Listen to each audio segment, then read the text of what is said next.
3 दिन हो गए हैं। आई होप आप लोगों ने वार 2 और कुली देख ली होगी। दोनों मूवी के मिक्स्ड रिएक्शन निकल के आए हैं। वार 2 की नेगेटिविटी हुई तो कुली को लोग बस एक कैरेक्टर इंट्रोडक्शन बोला है। अब बिना बकैती करते हुए आज इस वीडियो में कुली के इंट्रोडक्शन के बारे में ही बात करते हैं, यानी एक्सप्लेन करते हैं कि कुली मूवी में क्या है। बहुत सारे कैरेक्टर हैं, यानी कैरेक्टर को एक्सप्लेन कीजिएगा तो पूरी मूवी एक्सप्लेन हो जाएगी। तो कुली मूवी है देवा की कहानी। और उससे पहले अगर आप हमारे चैनल में न्यू हैं तो प्लीज़ इसको सब्सक्राइब कर लीजिए। तो कुली मूवी है देवा की कहानी, और ये स्पॉइलर अलर्ट भी होने वाली है। देवा एक अनाथ था जो पहले कुली का काम करता था। उसकी मुलाकात होती है राजशेखर से, जो काफ़ी अपने घर में रखता है, अपनी सिस्टर से उसकी शादी भी कराता है। फिर दोनों में अनबन होती है।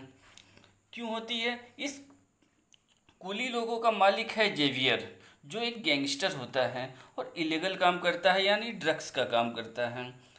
और जब पुलिस की रेड पड़ती है तो सारा इल्ज़ाम जेवियर ने कुलियों पे डाल देता है, और उस कुली में देवा भी रहता है। तब देवा क्या करता है, उस सारी जिम्मेदारी अपने ऊपर ले लेता है।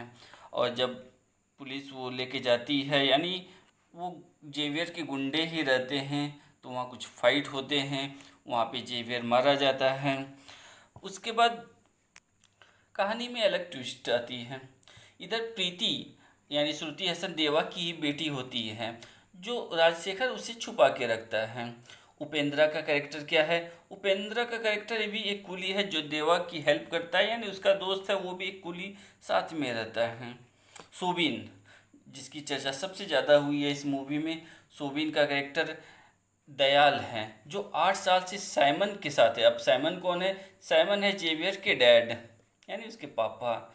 एक दिन साइमन ही दयाल की खोपड़ी फोड़ देता है, लेकिन वो बच जाता है। एक्चुअल में दयाल एक पुलिस वाला रहता है। उधर साइमन अपने बेटे का बदला लेने के लिए की बीवी को मारता है, और दयाल का काम तमाम कर देवा कर देता है, और क्योंकि उसे राजशेखर का बदला लेना रहता है। अब आती है मेन कैरेक्टर की एंट्री, साइमन। साइमन कौन है? जेवियर के डैड। साइमन एक गैंगस्टर है और मेन विलेन भी है इस मूवी का। वो भी एक ह्यूमन बॉडी पार्ट्स का मतलब स्मगलिंग वाला धंधा करता है। दिखाने के लिए तो वो वॉच यानी घड़ी की बिजनेस करता है। अब साइमन को एक हार्ट की ज़रूरत होती है, जो प्रीति के ब्लड सैंपल से मैच करती है। अब प्रीति का डैड तो रजनीकांत यानी देवा। अब देवा और साइमन में होती है झड़प। अब देवा के हाथों साइमन मर जाता है। अब अगला कैरेक्टर है आमिर खान, जिसकी चर्चा नॉर्थ साउथ हर जगह हो रही थी, जिसको लेकर सारा प्रमोशन चल रहा था। आमिर खान जो बस एक केमियो के रोल में थे, उसका नाम था दहाब। आमिर खान जो दहाब है वो साइमन का भी बॉस है, यानी उसका भी बाप है, और बहुत ही पावरफुल है। दहाब देवा को पहचान जाता है, क्योंकि जब देवा जेवियर को मारता है उस वक्त दहाब उसको मारते हुए देख लेता है।